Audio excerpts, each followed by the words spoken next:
Creation চ্যানেলে সকলকে স্বাগতম। আজকে আমরা চলে এসেছি আবার একটি নতুন ভিডিও নিয়ে।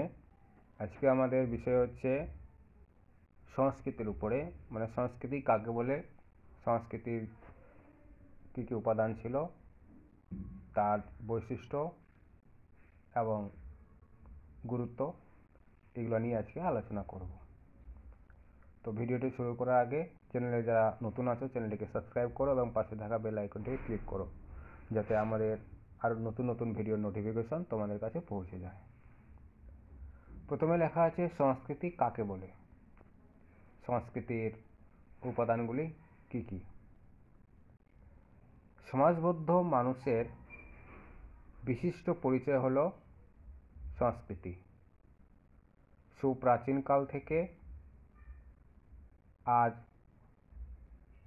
অধিক সকল যুগের এবং সকল জায়গায় মানব সমাজের এই বৈশিষ্ট্যই মানব সমাজকে স্বতন্ত্র মর্যাদায় পরিচয় দেয়। অন্যভাবে বলা যায় যে মানুষের অর্থপূর্ণ অস্তিত্ব হল সংস্কৃতির দান।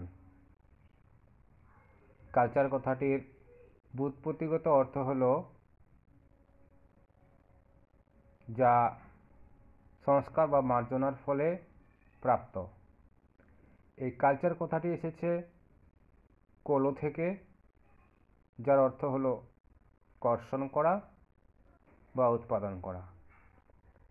দুটি অর্থে এই সংস্কৃতি শব্দটি ব্যবহৃত হয়, যথা সংকীর্ণ অর্থে যা মার্জিত রুচিবোধ বা অমার্জিতের বিরোধী, কিন্তু ইহা প্রকৃত অর্থ নয়। এবার হচ্ছে ব্যাপক অর্থে। ব্যাপক অর্থে সংস্কৃতির দুটি দিক রয়েছে। এই নাম্বার হচ্ছে পার্থিব দিক। পার্থিব দিকের মধ্যে হচ্ছে অন্ন, বস্ত্র, বাসস্থানের সংস্থান করা ইত্যাদি। আর বি নাম্বার হচ্ছে আধ্যাত্মিক দিক। আধ্যাত্মিক দিকে আছে ঘর, সাজাবার জিনিস, সঙ্গীত, শিক্ষার জন্য বাদ্যযন্ত্র, জ্ঞান, সাহিত্য, শিল্পকলা, আচার আচরণ ইত্যাদি। এবার হচ্ছে সংস্কৃতির সংজ্ঞা, ডেফিনেশন অফ কালচার। বিভিন্ন সমাজবিজ্ঞানী সংস্কৃতির সংজ্ঞা দিয়েছেন বিভিন্নভাবে। ম্যাকেঞ্জির মতে বৃহত্তর অর্থে যে শিক্ষা জীবনের চরম লক্ষ্য, তার প্রস্তুতি মাত্র নয়, তাই সংস্কৃতির পরিচায়ক। বৃহত্তর অর্থে মানুষের আধ্যাত্মিক প্রকৃতির বিকাশে হলো সংস্কৃতি। এবার টেইলর বলেছেন কি, জ্ঞান বিজ্ঞান, কলা, নীতিবোধ, আইন, প্রথাগত সামাজিক, মানুষের ব্যবহৃত যাবতীয় কর্মক্ষমতা ও অভ্যাসের জটিল বা মিশ্র রূপই হলো সংস্কৃতি। এবার নর্থ কি বলেছে, সংস্কৃতি হলো মানুষের তৈরি সেই সব উপায় যা তার প্রয়োজন মেটাতে সাহায্য করে। এবার ফস্টার কি বলেছেন, society means people and culture means the behaviour of people. পরে রবীন্দ্রনাথ বলেছেন, শিক্ষা হলো হীরক এবং সংস্কৃতি হল তার জ্যোতি। এবার হচ্ছে ক্যারেক্টারিস্টিক্স অফ কালচার, সংস্কৃতির বৈশিষ্ট্য। সংস্কৃতির উপরিউক্ত সংজ্ঞাগুলি বিশ্লেষণ করলে সংস্কৃতির নিম্নলিখিত বৈশিষ্ট্যগুলি পাওয়া যায়। এক নম্বরে কি বলেছে, সংস্কৃতি মানুষের রুচি, বিশ্বাস, শিক্ষাবোধ, মূল্যবোধ, জীবনযাত্রার অংশ ও ভাবনা, নীতি, শিষ্টাচার, জ্ঞান ও মননশীলতার মাধ্যমে প্রকাশিত হয়। দুই নম্বর কি, সংস্কৃতি হলো জীবনযাত্রার এক বিশেষ প্রণালী, ইহা প্রতীক ভিত্তিক। পরের নম্বরে কি আছে? 3 নম্বরে যে সংস্কৃতি হলো নিজেই নিজের লক্ষ্য, ইহা কোনো বাহ্যিক লক্ষ্য বা উদ্দেশ্য নয়, বাহ্যিক লক্ষ্য বা উদ্দেশ্য সাধনের উপায় মাত্র নয়। 4 নম্বরে কি বলেছে? যে সংস্কৃতি অপরিবর্তনীয়, একে কোনো কারণে পরিবর্তন বা ধ্বংস করা যায় না। পরের নাম্বার, সংস্কৃতি এক জাতি থেকে অপর জাতিতে বা এক দেশ থেকে অন্য দেশে সঞ্চারিত হতে পারে। 6 নম্বর, সংস্কৃতি মানুষের মনে জাগায় বিশ্বাস, আনে জ্ঞান, মানুষকে উদ্বুদ্ধ করে এবং মহৎ আদর্শ ও চরম মূল্যবোধ। পরের নাম্বার, সংস্কৃতি ব্যক্তির ব্যক্তিত্ব গড়ে তোলে। 8 নম্বরে কি বলেছে? সংস্কৃতি উচ্চতর পর্যায়ে সংস্কৃতি মানুষের নীতিবোধকে উন্নত করে। 9 নম্বর, সমস্ত সামাজিক আচরণই সংস্কৃতির প্রকাশ। এই অর্থে সংস্কৃতিহীন সমাজ কল্পনা করা যায় না। এবার হচ্ছে সংস্কৃতির উপাদান। সামাজিক ও সাংস্কৃতিক ভূগোলের আলোচনায় সংস্কৃতির গুরুত্ব অনুধাবন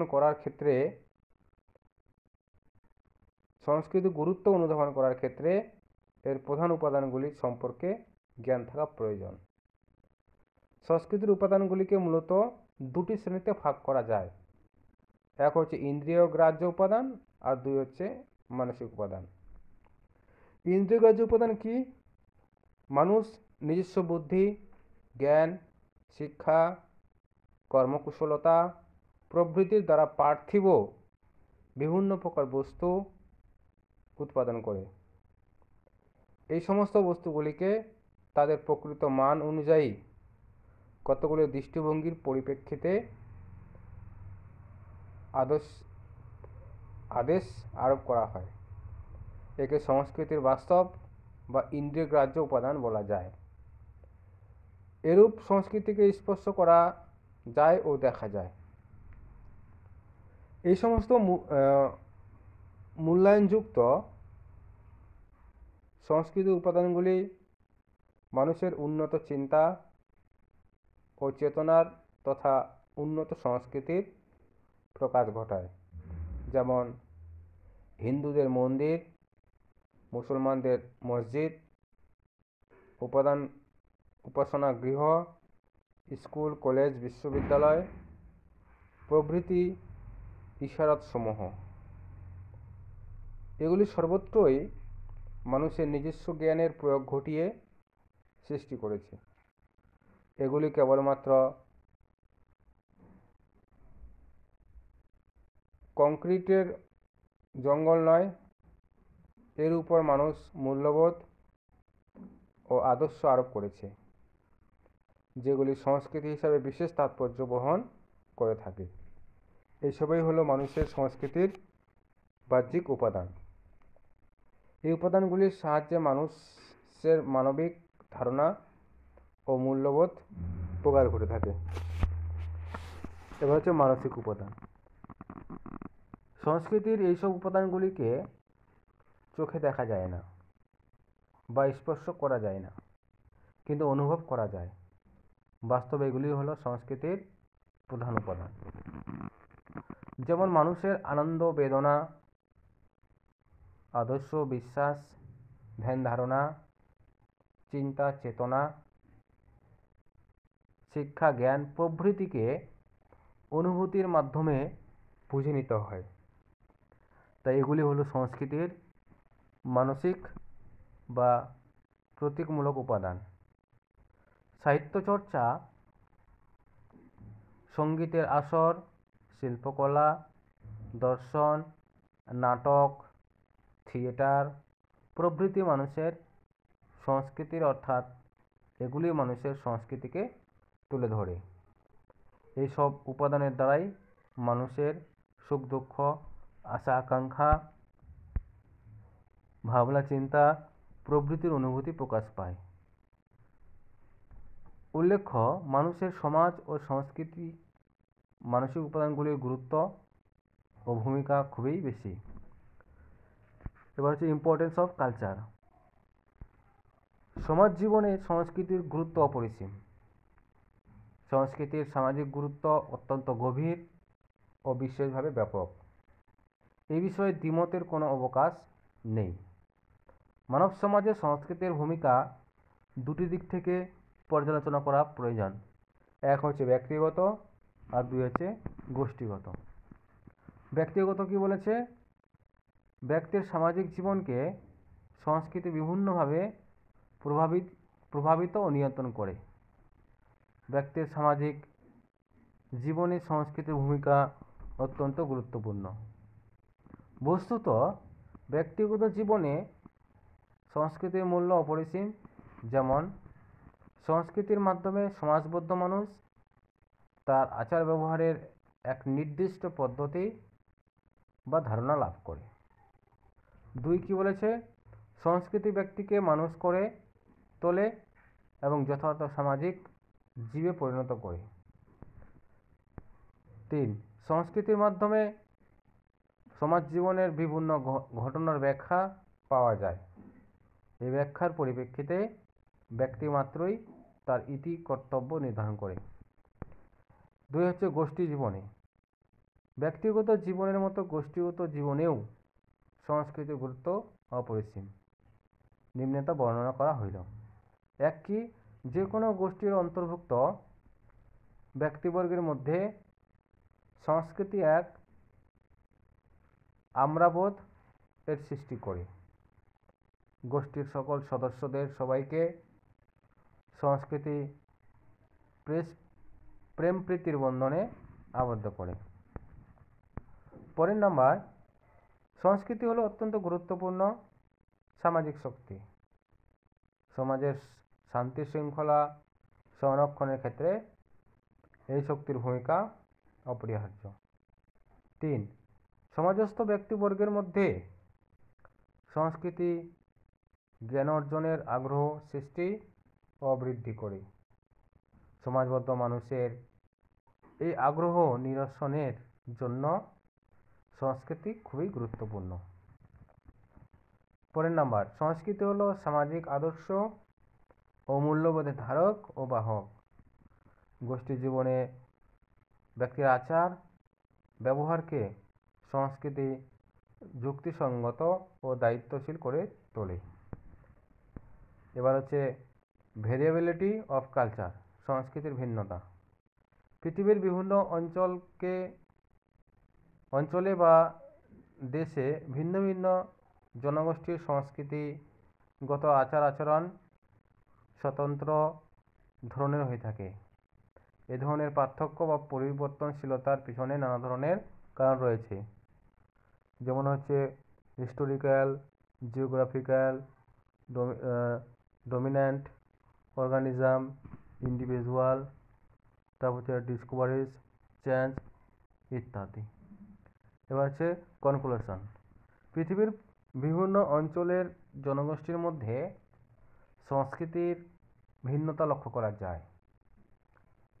এ বিষয়ে দ্বিমতের অবকাশ নেই। এই কারণে বিশ্বজুড়ে একটি অভিন্ন সংস্কৃতির পরিকল্পনা হলো এক অবাস্তব বিষয়। তাই সকলকে স্বীকার করা প্রয়োজন, তা হলো সংস্কৃতির ক্ষেত্রে ভিন্নতা হলো বাস্তব সত্য ও যুক্তিসঙ্গত। ভিডিওটি ভালো লাগলে প্রত্যেকে লাইক করবে, শেয়ার করবে।